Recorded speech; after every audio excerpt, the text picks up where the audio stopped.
Hey, welcome to Scratching the Surface. I'm Jarrett Fuller, and this is my podcast about design criticism and practice. On today's episode, I have a great conversation with my friend Doug Thomas.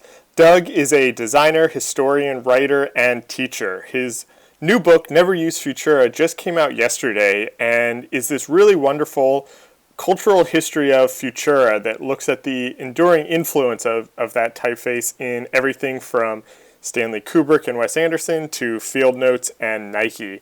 And he is also an assistant professor in the graphic design department at Brigham Young University. Doug and I met when we were both graduate students at MICA. He was a year ahead of me, but we bonded over our shared interests in writing and criticism and history. Doug had just finished another graduate degree in history and was at MICA in part to turn the research he did in that program into a book that he could publish. And it was really fun for me to watch that process each step of the way. In this episode, Doug and I talk about that and the process of writing the book and why he decided to go back to school to study history. We also talk about why it's important for designers to know history, the role of writing in his design process, and why Futura is this endlessly fascinating typeface. I always really enjoy talking with Doug, and I'm so glad to finally record an episode with him. The book is a truly great read and out now, so I encourage you to pick it up and enjoy my conversation with Doug Thomas.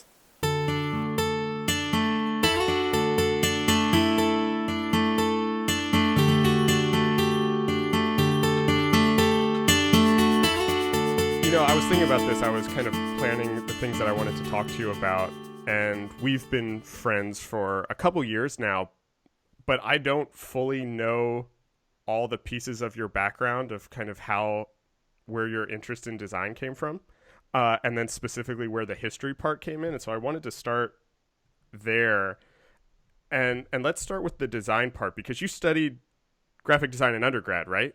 Yes. Yeah, that was my undergraduate degree at Brigham Young University. And how did you decide graphic design, or where did that interest come from?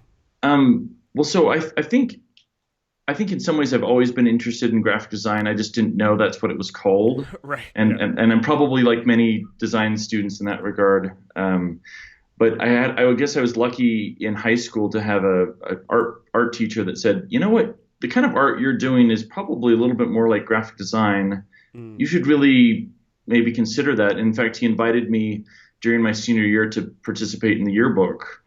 And that, maybe more than anything else, really helped me realize, like, oh, there's this thing where I can combine typography and images and content and create interesting stories. And as it turned out, I loved that experience. Yeah. It was one of my favorite things of my entire high school experience.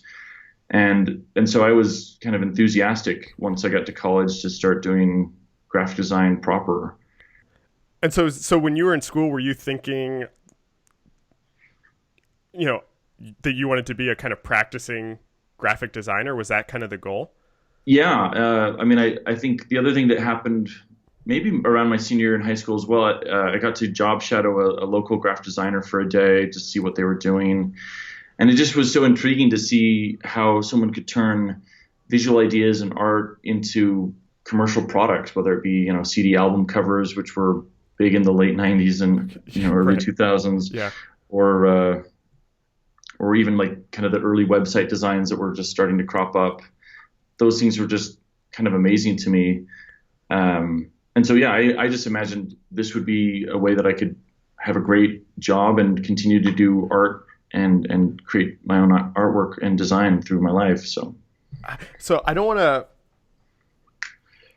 there's a piece of your career that's interesting to me, and I'm trying to figure out exactly how to kind of ask this question. And because I don't want to skip over important things. So I'm going to kind of go right there, and then we can fill in the gaps if we need to. Yes. But it seems when I look back on your career and kind of what you were doing before we met and then kind of what you were doing when we met, is that you kind of had this career as a designer. You were doing some teaching, I think, and then you kind of took this turn that is seemingly out of nowhere into going back to school to study history.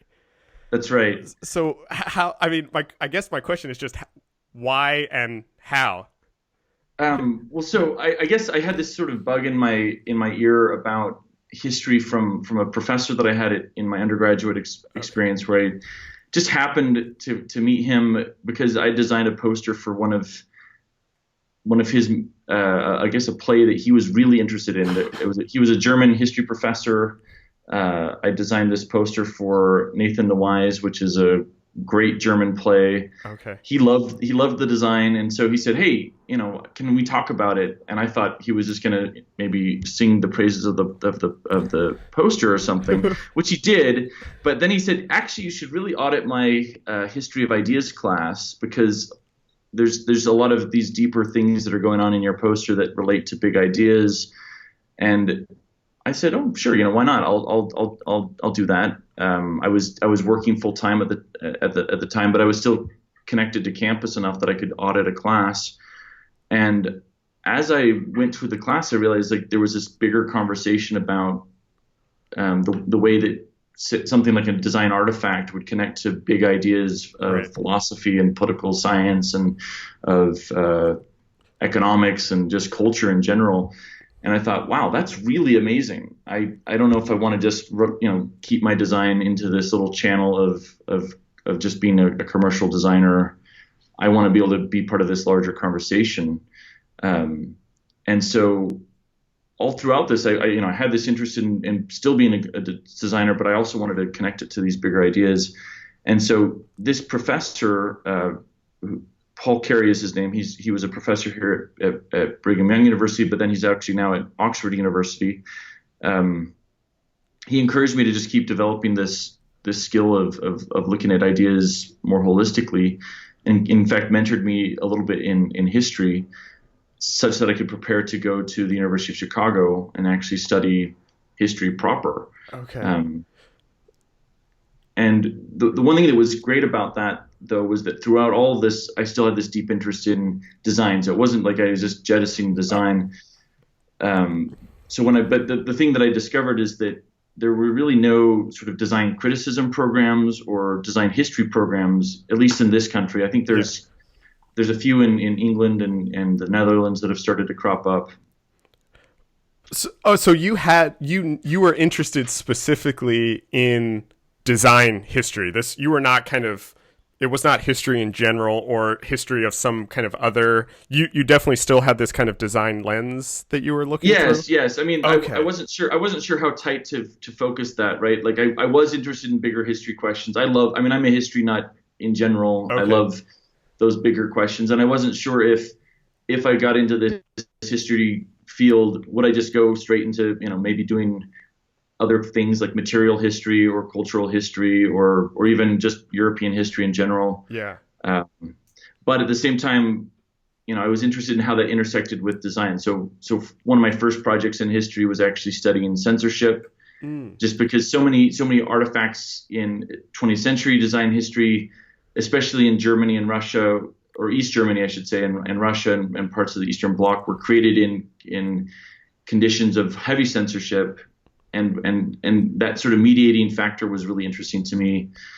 And then later, when I started thinking about type as a medium of language itself, I realized that was a really great way to integrate, history and design in a unique way. Hmm. I love that you brought up kind of material history or material culture because that's what I was thinking about when you were talking about that first history class that you audited and kind of realizing how there were these artifacts that you could connect to these larger ideas and kind of anthropology and material culture has become this subject that has ended up becoming comes up a lot when I talk to people as this kind of adjacent to design history. When you were in that class that you were auditing before you kind of went to study history proper, were you looking were these objects that you were looking at pieces of graphic design that were you seeing these connections kind of right away? A little bit, in part because I'd had a great graphic design history class in my Okay. undergraduate, but also at the same time we never made the connections explicit, right? So to say how does architecture connect to type history, and how does that connect to what people were designing in general? Those connections aren't usually made that explicit, and yet this professor was showing all of that stuff except for the graphic design, except for the typography. Right. And in fact, actually, I got so excited about it that I did kind of my first presentation in his class, even though I was auditing. I did a whole class project on the history of type as it related to his class in terms of the different eras of ideas. Okay. And looking back on it, I think I could probably could have done a better job, but still, it was just like this really exciting moment to say, wow, type, affects these ideas and they connect. They're not separate things. Yeah, I mean, I want to come back to this because this is something that I was really wanting to talk to you about, is this idea of kind of how history connects to things, and that they're not just this kind of series of events or series of artifacts or objects, but that you can kind of connect to these other things. But I want to finish this kind of part of your story. When you went back to school to study history in Chicago, and I don't mean to make this question too simplistic, but kind of what were you thinking was kind of the next step, or what were you hoping to get out of that program? Well, to be honest, I was hoping that it would lead to perhaps a PhD or something else that would be so it was a master's program, but I was hoping it might lead into a full academic degree. But to some extent, I actually had no idea what was going to be next. I quit my job, which was, a great job that I had, was, working full time, making good money, doing publication design. Okay. It was actually a little bit scary because it was right kind of in the middle of the recession. So not exactly like the great time to just quit a job.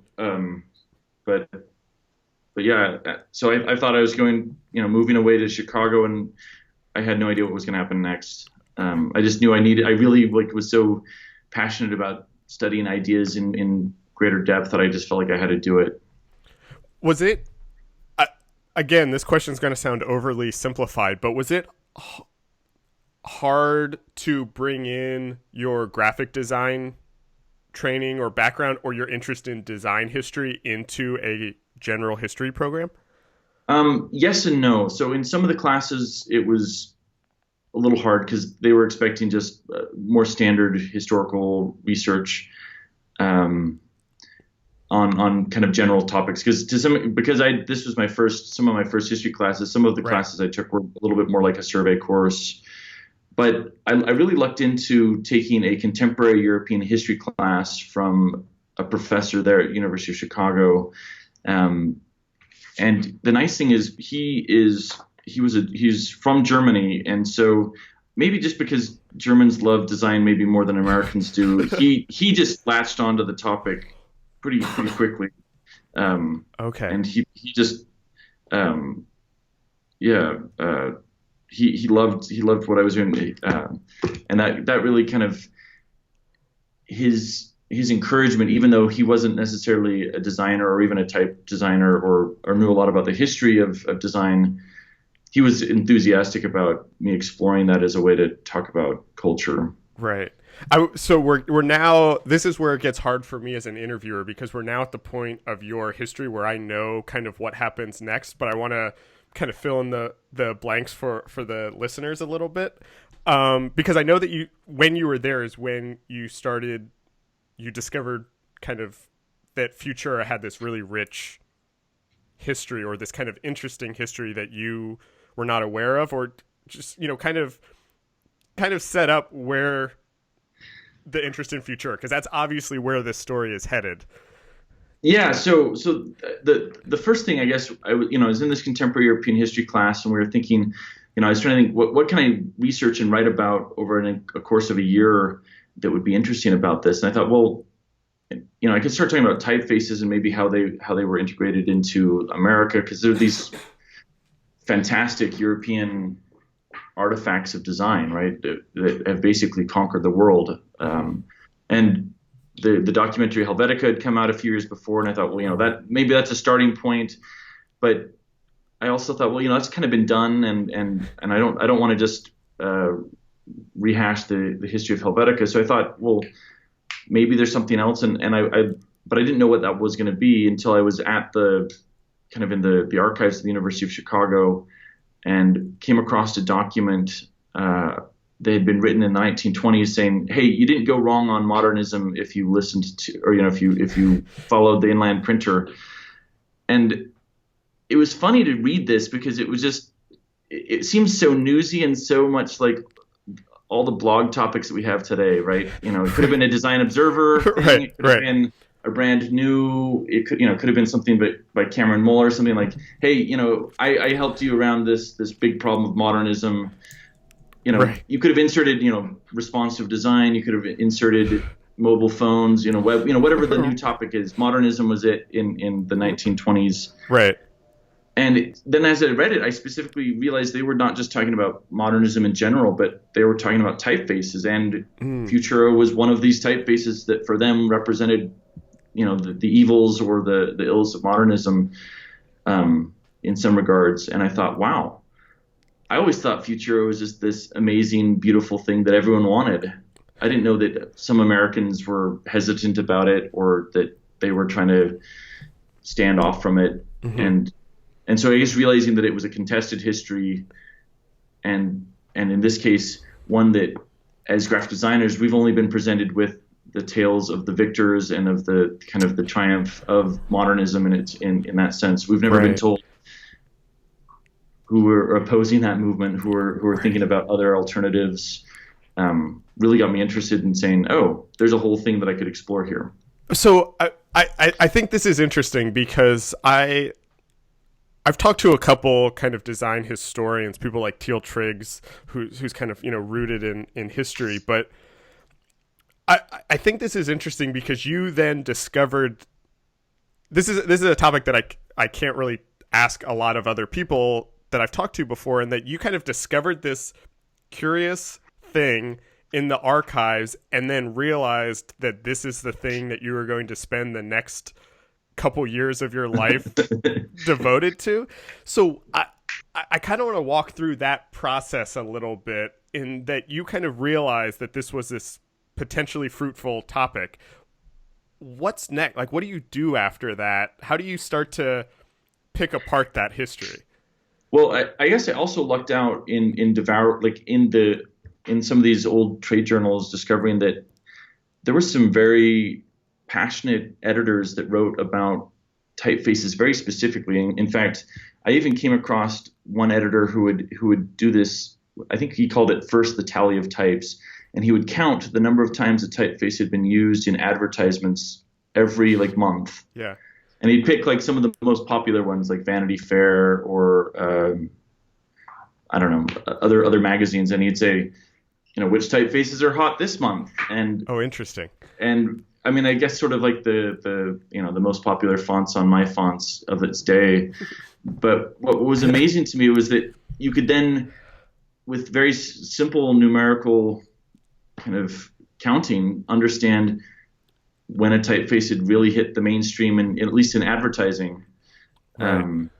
And in a way that I'd never thought was possible. So I guess it just that in a very specific way got me really excited about it. And then I just kept working on it, in part because it was a master's thesis and I needed to really work hard on it.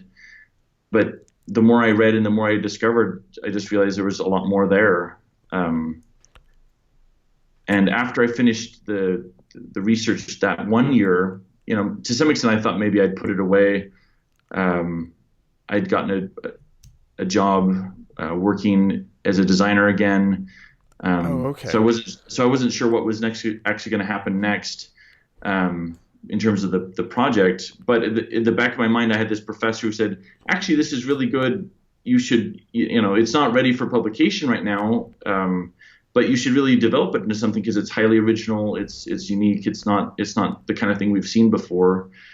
And so in part, thanks to that encouragement, I had this idea I really need to broaden this maybe for a design audience or for a general audience. And so I started looking at programs to do that or ways to do that. Right. Yeah. So you were looking at MFA programs with the goal of taking this research that you had done and putting it into some sort of book for designers. That was kind of the plan. More or less. I mean, I had alternative plans. Like maybe I thought I should go get a PhD and just keep writing about this and turn this into some dissertation. I mean, and I also had the kind of the secondary idea that doing this would also enable me to teach, because I kind of developed a passion for that after being an adjunct professor. So it wasn't like this wasn't the only thing driving that, but it was certainly a big part of it. Right. I'm curious how it was received in the history program for people that maybe didn't know anything about graphic design or had never even maybe heard the word Futura before or knew anything about typefaces. Was this, I mean, designers love this kind of thing. Did historians find it interesting also? You know what I mean? I think generally, I actually, one thing I'm excited to have happen as the book comes out and I can send it to these former professors is actually get a sense of what they make of this new incarnation of the same research. But what I think they liked about it was that in history in general, there's actually been a shift in the last 30 years away from only talking about people, only talking about big wars and big events, into talking about culture in terms of talking about ideas themselves. And so in a lot of ways, this was maybe a more specific and maybe a more micro version of the same histories that others had written. In fact, I remember reading a really fantastic essay about how Coca-Cola influenced teenagers in Germany as like an example of really excellent history in one of these classes, and thinking, well, hey, if someone can write about Coca-Cola as a historical artifact in culture in Germany, like someone has to be able to write about Futura or about typefaces or about design the same kind of way, because this shouldn't be that, shouldn't be that different. Yeah.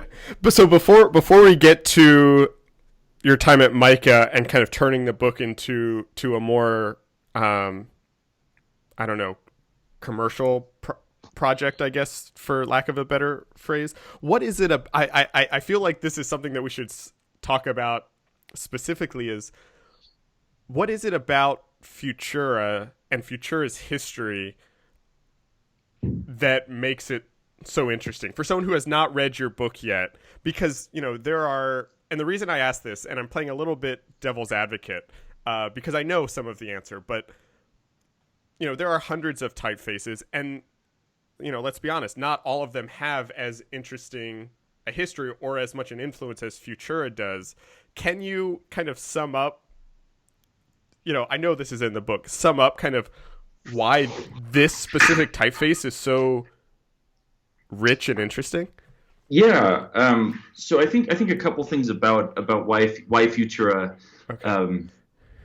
First, I guess it hit it maybe the right time, and I think often we don't recognize how much an effect timing has on typefaces becoming popular. It came out just shortly after World War I, and even more specifically, right when there was funding available to the German government to recover from the effects of the war. So there's a short moment between that funding and when the Depression happened that even typefaces from Germany made it worldwide. But then secondly, I think the unique thing is that the designer of Futura, he had these, there was these ideas by a lot of German designers about simple geometry, creating typefaces from shapes like squares, triangles, and circles, and saying, could we make something that was maybe a typeface that's specifically for today, that's industrial, it doesn't have any relationship to handwriting like all of our other type does. And I think in some ways what went well with Futura is that he took that idea and ran with it in a way that was also wedded to some of the oldest traditions in typography. So whereas some of his contemporaries at the that were working at the Bauhaus and other places, they did things that were a little bit more interesting in terms of an experiment of just outlandish shapes and things. What Paul Renner did was he said, I'm going to take the most timeless geometry in terms of the proportions, not just the circle, square, triangle, but let's use the old Roman proportion of the double square. Let's use the lowercase sizing of a Garamond, and let's give it some of those kind of historical proportions that make it feel grand in its own way, Right. and still have this unbelievable modernist sense. And so I think in that sense, his was a little bit more timeless in its background, even though it still felt absolutely of the moment, very fresh and entirely avant-garde. And so I think for me that's the reason that people latched onto it, is that it wasn't quite so out there as some of the other experiments, but it was still so fresh. So you could kind of bridge the space between extreme modernism and yet something that was so traditional that it hardly looked new.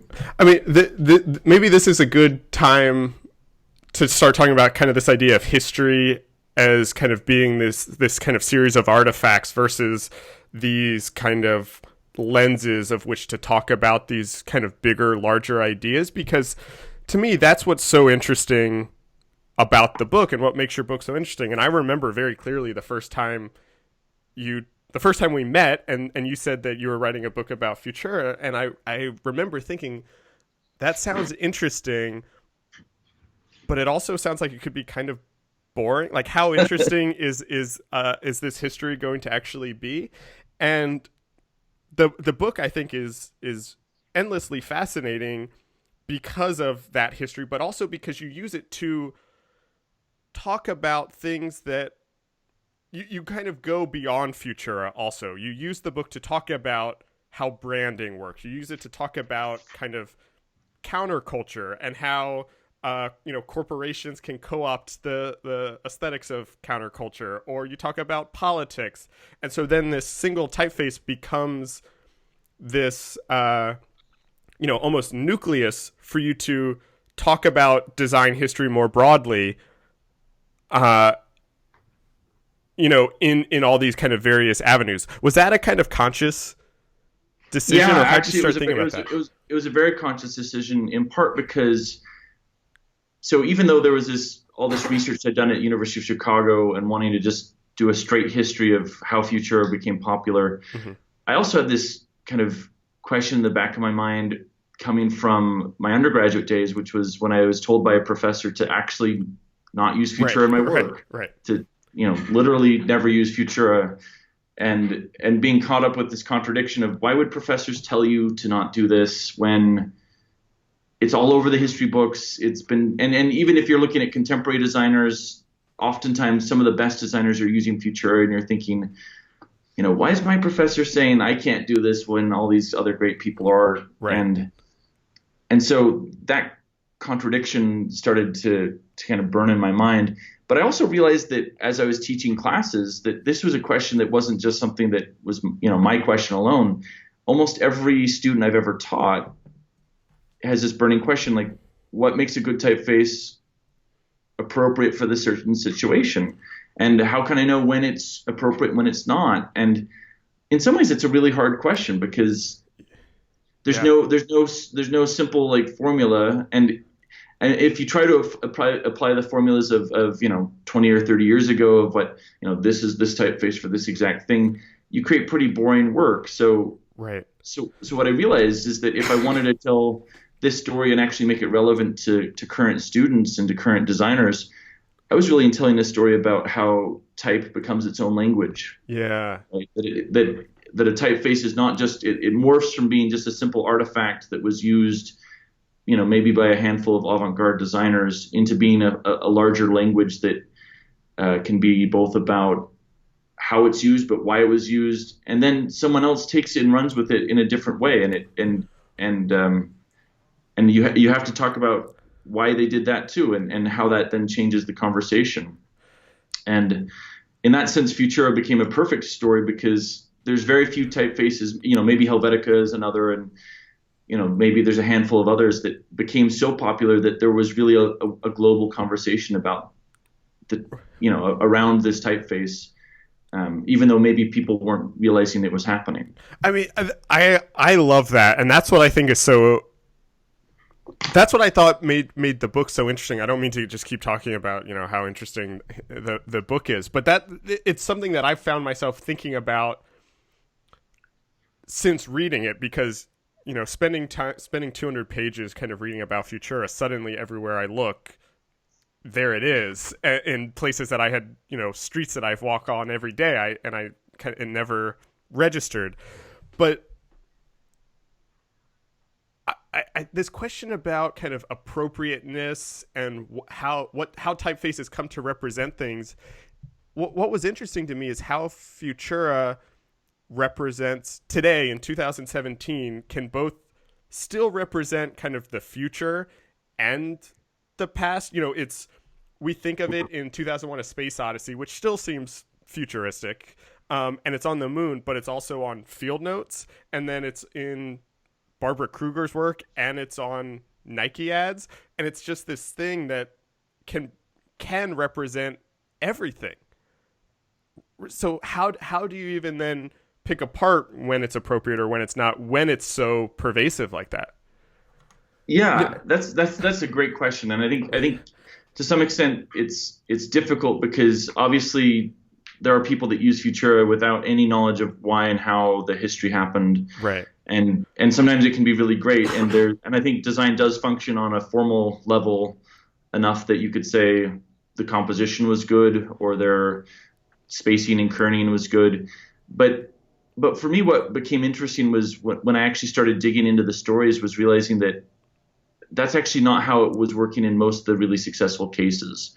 That for the really successful designers, they were consciously referring to past artifacts. Right. In the case of, say, Aaron Draplin or in terms of Nike, part of what made it successful was the ubiquity of that typeface when it was starting to happen as an advertising typeface. Right. Or now it's consistent use over now, almost 40 years of just basically drumbeat use of Futura, bold, extra condensed, and making sure that that's now imprinted in our minds as the Nike typeface.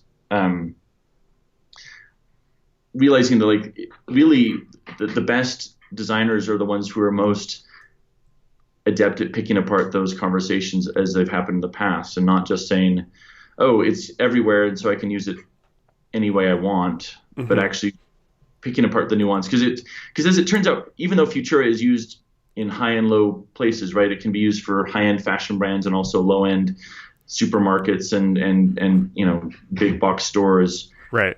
It's not used the same way in all of those instances, right? So there's a different look for the big box store in this case, part of what makes Futura work is that it's a family. It's not just a single style, right? So there's a light, there's a bold, there's a medium, there's a black even that is rarely talked about, but there's part of the family too, and they're different enough, even though they hold together, that you can kind of start to have different voices within the same family.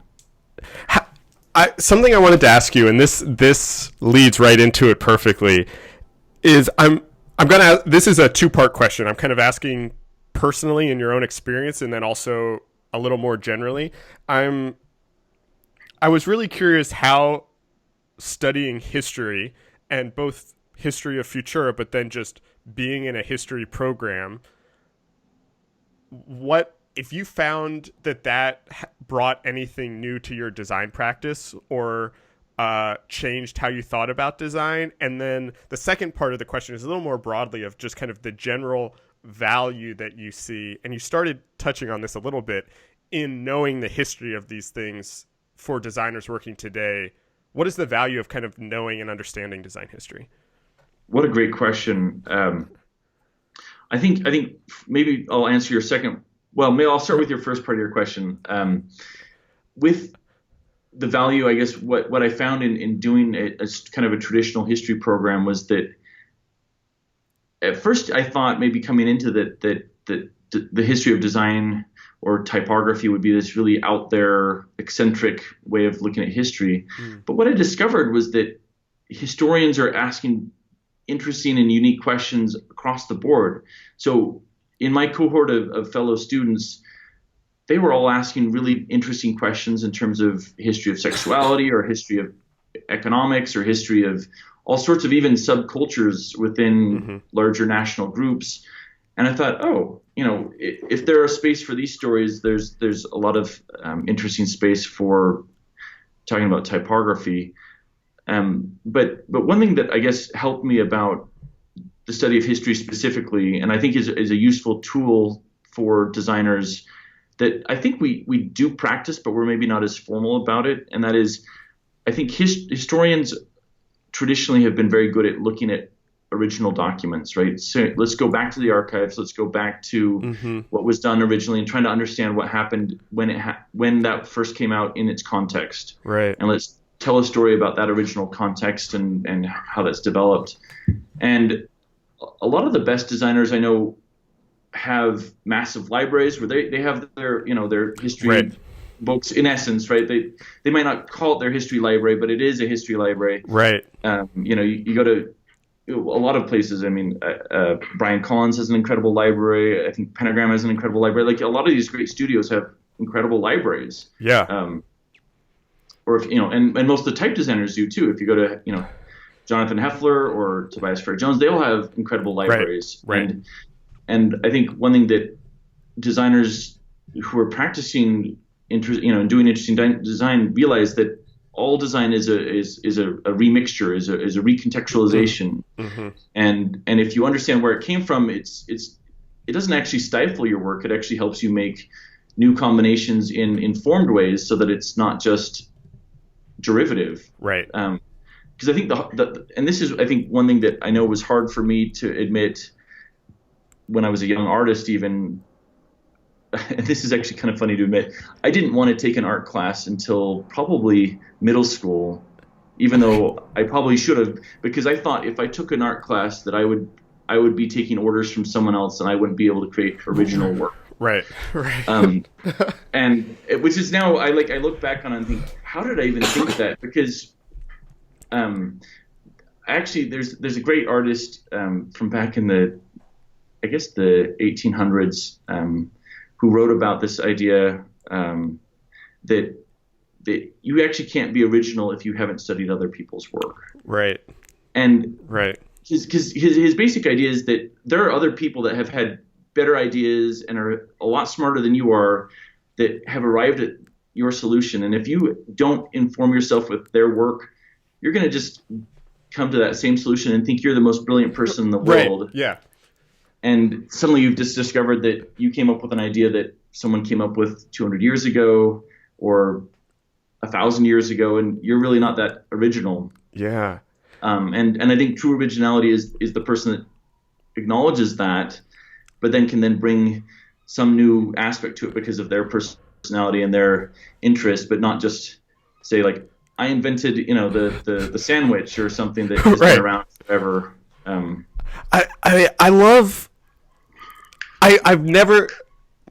You've connected a couple things that I think about a lot that I have not kind of fully put together, because I love when you were talking about kind of so much of design and so much of creative work in general is this type of remixing or kind of putting together pieces that kind of already exist.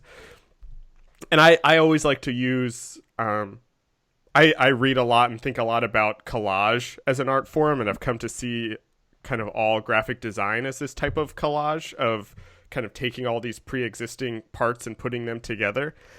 And so I very much agree with that, but I also love the knowledge of history.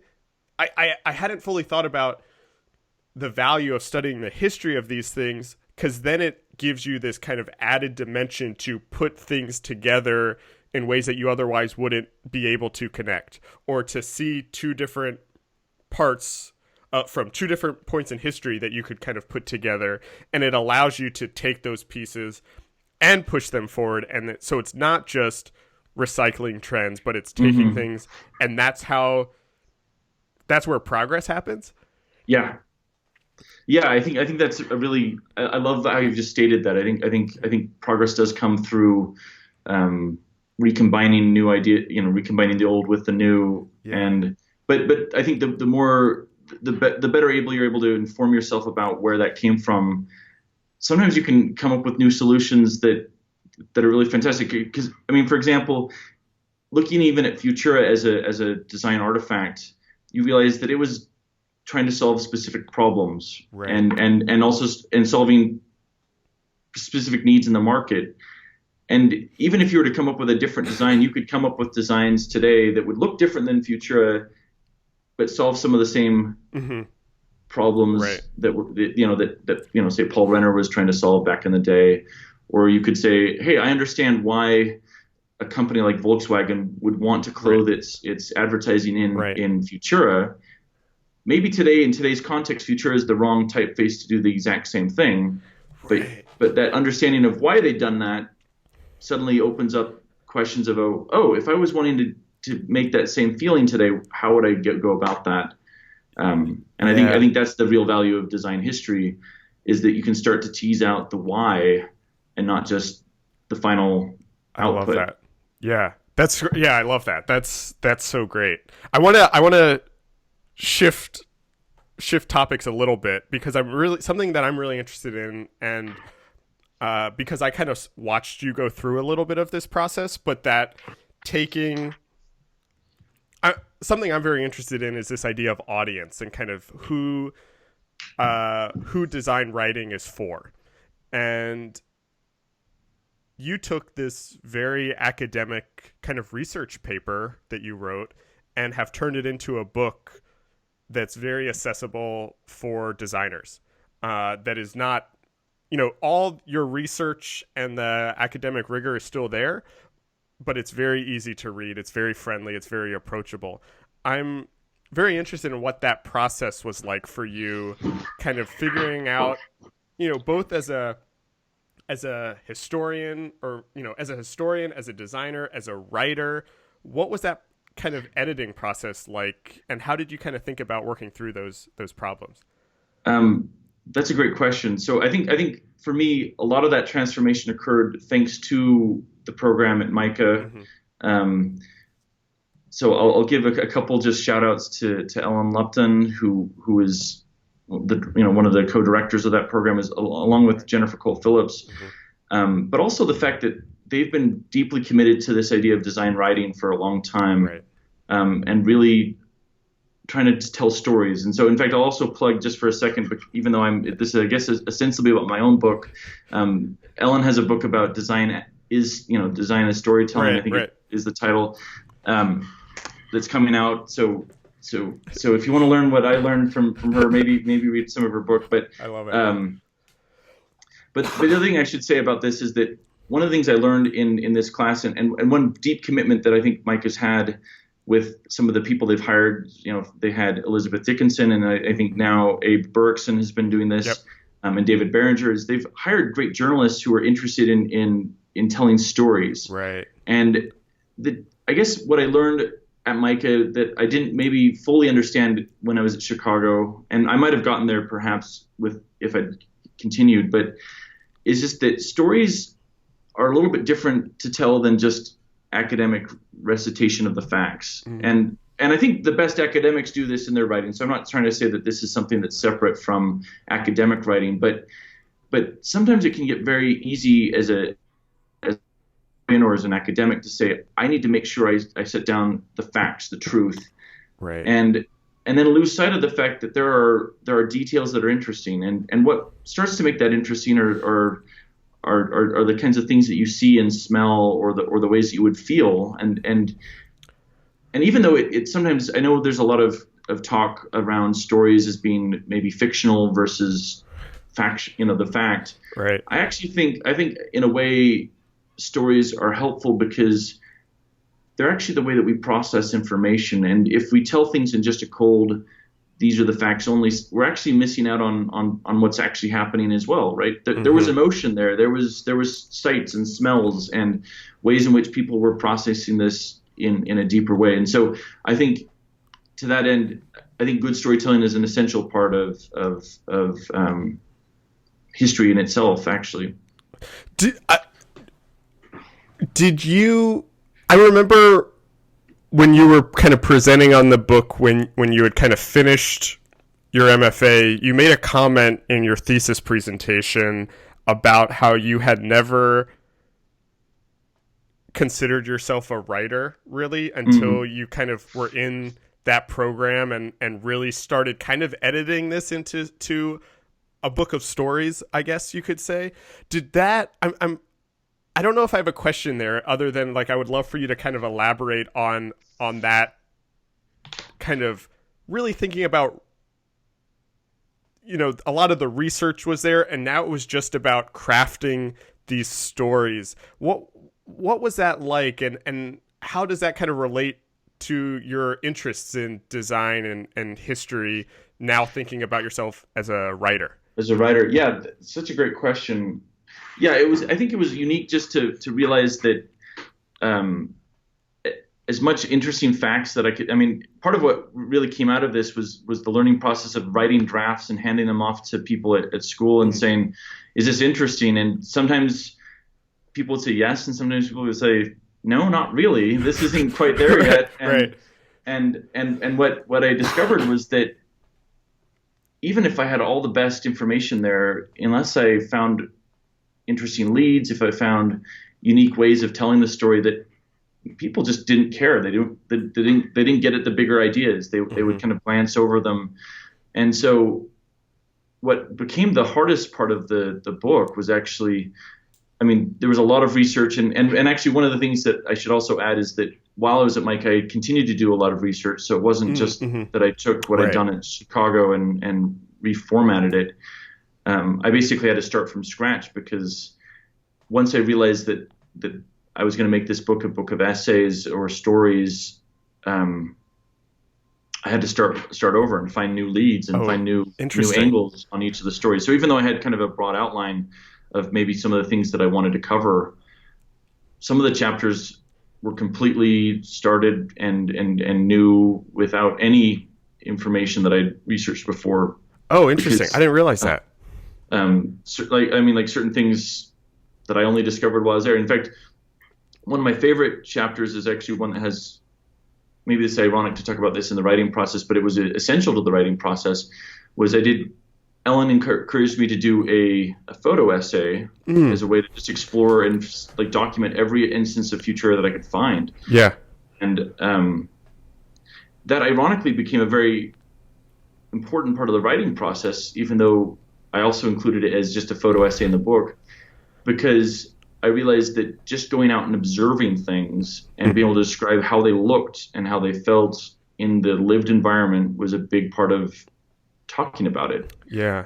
And then also getting the encouragement from her and also Elizabeth Dickinson and others and David Barringer to actually talk about, maybe even insert myself as a character, which was a little bit of a kind of a scary prospect.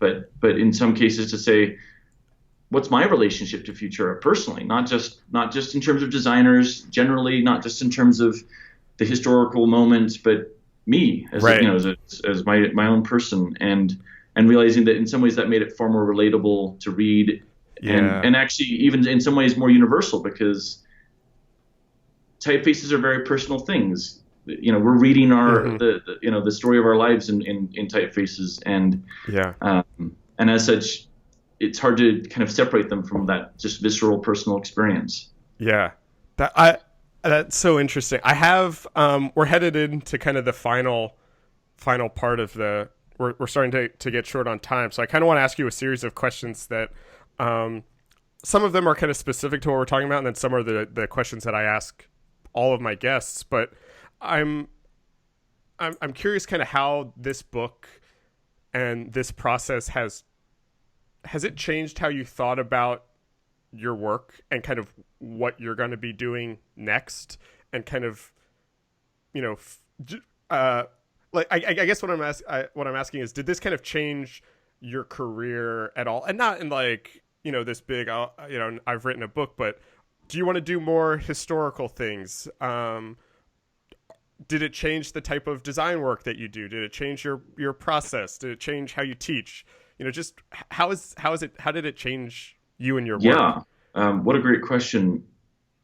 it's definitely changed a lot of things. I know I don't think I would have come out of writing a book and thinking that maybe some of the things I would do in my career would be writing new essays or talking about new stories. And now, if I look down kind of the list of projects that I want to start, half a dozen of them are all these, and these are just the ones that are kind of burning at me right now are essays that I want to write, stories I want to write, or even new books that I want to go on. In part because I really enjoyed the journey of this process of making the book.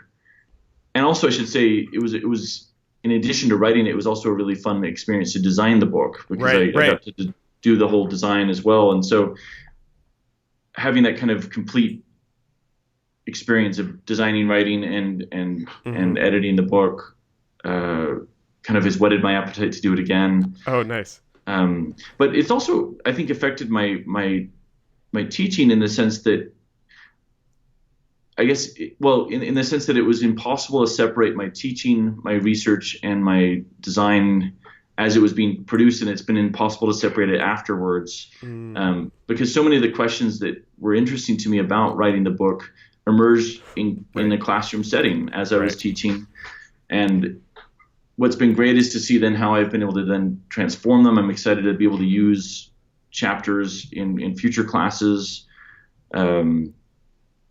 And then I just imagine that conversation will continue. And I think maybe my ear will be a little bit more attuned to the moment when, a student might say something that's, surprises me, or maybe when I'll say something and have a reaction from a student that surprises me and realize, oh, there might be something there that this is a place where, students as maybe consumers of education or as budding academics or young professionals, this is how, they're coming at design from not caring about it to now caring about it and now wanting to become a designer. But, they're not enmeshed in the whole conversation. And so in some ways they can give a fresh perspective that is kind of untrammeled by all the conventions. And so, I think it's changed just the way that I might look at the classroom as a space for learning as a professor myself, I guess. Are you bored with Futura yet? Like, do you feel like this is a part of your life, like the rest of your life now? It could be. So I'm not bored by Futura, in part because I think in part because I'm not just talking about like the one moment of its creation or something. Right. And in fact, actually, since writing the book, there's probably been at least 2, maybe even 3 chapters that I've thought of adding if there's ever a second edition. Mostly because I realized there was gaps in things that I wanted to talk about that could easily be filled with a great conversation about Futura. What's the sequel called? Is it like, no, seriously, really never use Futura? Maybe it might be that. I don't know. I've also thought about maybe just other subtitles. So never use Futura unless you want to create a masterpiece or something. I love it. But although I've also thought about doing a similar kind of project for other touchstones of 20th century design. So actually one project that I'm kind of just starting the very beginning process of is actually writing at least maybe an essay, and maybe I'll see if it becomes a book, but about the effect of American Gothics like Franklin Gothic, News Gothic. And for me, which are a little bit interesting because it's another typeface that I absolutely love. But even more importantly, I think in an age when our relationship to the news has been so fraught, looking back at typefaces that were created specifically for news consumption might be an interesting way to kind of start to have a conversation about news today and how we consume it. I mean, that leads in perfectly to what my next question was. I was curious, what are whether historical or contemporary, what are the kind of issues or topics that you think designers should be thinking about, talking about, designing for? Right. What are the issues pressing designers right now? That's a great question. I think one of them is just the relationship of truth and fiction, I guess. Yeah. And I mean, that's come a little bit starkly in relationship to the last election for many people. But I think what's interesting to me is that was true for a lot of people on the other side of the coin, within the last few years too. And so I think a lot of the culture is actually having this, a lot of Americans are having this conversation about what is true, what is not. And I think if anything, that's going to become a more pressing question as everyone has, now everyone has in their pocket a tool that can create expert work. Yeah. We're all going to have augmented reality, virtual reality in our pockets within a very short period of time. I mean, the iPhone 10 is kind of a major step in that direction. And if anything, some of these questions that kind of exploded in this last election are going to even become more fraught than ever before. So I think there's definitely, and I think that as designers, we're used to creating these sort of mediated spaces. So what does it mean for us to? Right. We should be able to talk about them maybe better than everyone else. Right. And yet we're also entering a space when designers are not the only ones privileged enough to, set type and to make videos and to post information on mass communication. And I think that's actually another transformation that is interesting. Is I think designers used to be kind of a gatekeeper, maybe not very able to be much of a gate, but everything would pass through a designer, or a lot of things would pass through a designer or a printer or someone that would be the kind of the mediator between that and the mass public.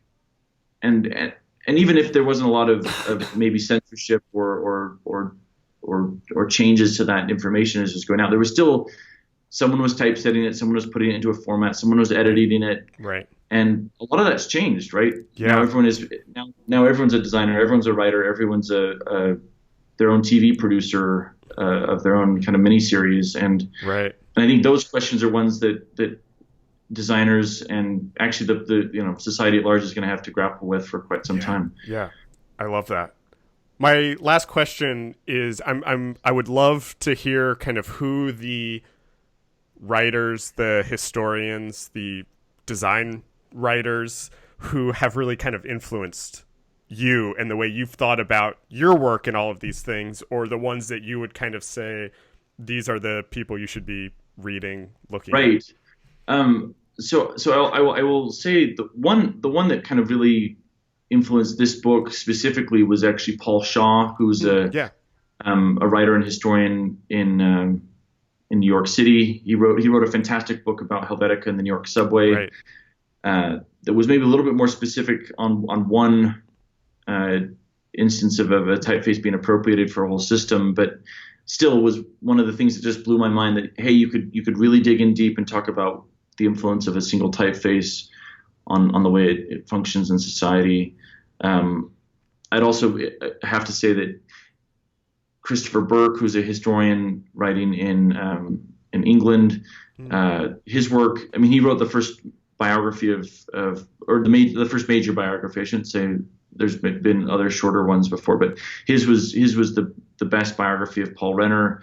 And what amazed me is that, I mean, there was just so much great information about him as a person, but he continues to do amazing work especially in terms of covering the work of kind of early 20th century designers. He just finished a few years ago a really amazing book about isotype and the effect of their systems. So he's doing excellent work. And then there's a whole crop of amazing kind of design writers and thinkers that are coming out of some of the PhD programs in England. Right. So actually one that I just met that is doing some great work, his name is Ferdinand Ulrich. He's at University of Reading. He actually just had an essay in a German book about Futura that just came out last year. Right. But it's been fun to see him start to write things. He just did a piece about in the latest I magazine about kind of the early digital revolution in type in the 80s. Oh, interesting.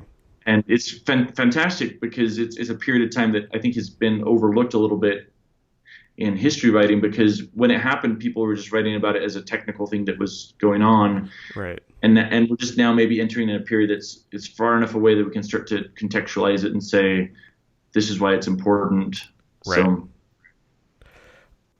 Doug, thank you so much for talking with me. I've loved this conversation. I've loved getting to know you over the last couple of years. I feel like I've learned so much from you and from kind of studying close to you. And congratulations on the book. It's great. You should be proud of it. I think it turned out amazing. So thank you so much for you're this very conversation welcome. and everything. Thank you. And look forward to future conversations. This episode was recorded on September 29th, 2017. Our theme music is by Andy Borgasani. We're on Twitter and Instagram at Surface Podcast. You can find us on Apple Podcasts and SoundCloud and at scratchingthesurface.fm. Thanks for listening.